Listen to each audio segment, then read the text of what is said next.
തിരുവിതാംകൂർ ദേവസ്വം ബോർഡിനെ പ്രതിക്കൂട്ടിലാക്കി ഹൈക്കോടതി വിമർശനം. ശബരിമല സ്വർണ്ണ കവർച്ചാ കേസിൽ ഹൈക്കോടതിയിൽ റിപ്പോർട്ട് സമർപ്പിച്ചതിന് പിന്നാലെ പ്രത്യേക അന്വേഷണ സംഘം കൂടുതൽ അറസ്റ്റുകളിലേക്ക് കടക്കുമെന്ന് സൂചന. ദേവസ്വം ബോർഡിന്റെ ഉന്നത ഉദ്യോഗസ്ഥരുടെ പങ്ക് സംബന്ധിച്ച് SITക്ക് വ്യക്തമായ തെളിവുകൾ ലഭിച്ച സാഹചര്യത്തിലാണ് കൂടുതൽ നടപടികളിലേക്ക് നീങ്ങുന്നത്. കേസിൽ തിരുവിതാംകൂർ ദേവസ്വം ബോർഡിനെ പ്രതിക്കൂട്ടിലാക്കിയായിരുന്നു ഹൈക്കോടതിയുടെ വിമർശനം. സ്വർണ്ണക്കൊള്ള നടന്നത് 2019 മുതലാണെങ്കിലും 2018 മുതലുള്ള കാര്യങ്ങളിൽ അന്വേഷണം വേണമെന്ന് കോടതി നിർദ്ദേശിച്ചു.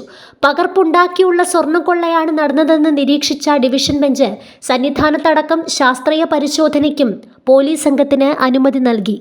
ശാസ്ത്രീയ അന്വേഷണത്തിന് SITക്ക് അനുമതി നൽകിയ ഹൈക്കോടതി ഇതിനായി വിവിധയിടങ്ങളിൽ നിന്ന് സ്വർണ്ണ സാമ്പിൾ ശേഖരിക്കാമെന്നും വ്യക്തമാക്കി.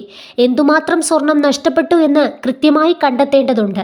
ശ്രീകോവിലിൽ പുതിയ വാതിൽ വച്ചതിലും അന്വേഷണം നടത്താൻ SITക്ക് കോടതി നിർദ്ദേശം നൽകി. അതേസമയം ശബരിമല സ്വർണ്ണക്കൊള്ളയിൽ SIT അന്വേഷണ പുരോഗതി റിപ്പോർട്ട് കോടതിയിൽ സമർപ്പിച്ചു.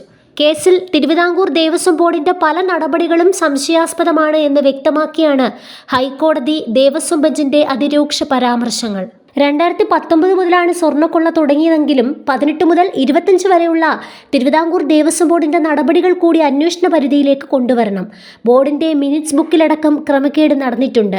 ദ്വാരപാലക ശില്പത്തിലെ സ്വർണ്ണപ്പാളികൾ സ്മാർട്ട് ക്രിയേഷന് കൈമാറിയത് മിനിറ്റ്സിൽ രേഖപ്പെടുത്തിയിട്ടില്ല. ഇത് ഗൂഢാലോചനയുടെ തുടർച്ചയാണോ എന്ന് സംശയിക്കേണ്ടിയിരിക്കുന്നു. ശബരിമലയിൽ നടന്നത് പകർപ്പുണ്ടാക്കിയുള്ള സ്വർണ്ണക്കൊള്ളയാണ്. 2009 വിജയ് മല്യ ചെമ്പുപാളികളിൽ പൊതിഞ്ഞു നൽകിയ സ്വർണം ഉരുക്കിമാറ്റിയ ശേഷം അതുപോലെ ഒന്ന് പൂശിയെടുത്ത് വിശ്വാസികളെ അടക്കം പറ്റിക്കുകയായിരുന്നു.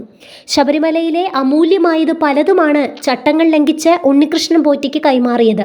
സ്വർണ്ണക്കൊള്ളയിൽ മാത്രം ഒതുങ്ങുന്നതാണോ ഇതെന്നും കോടതി ചോദിച്ചു.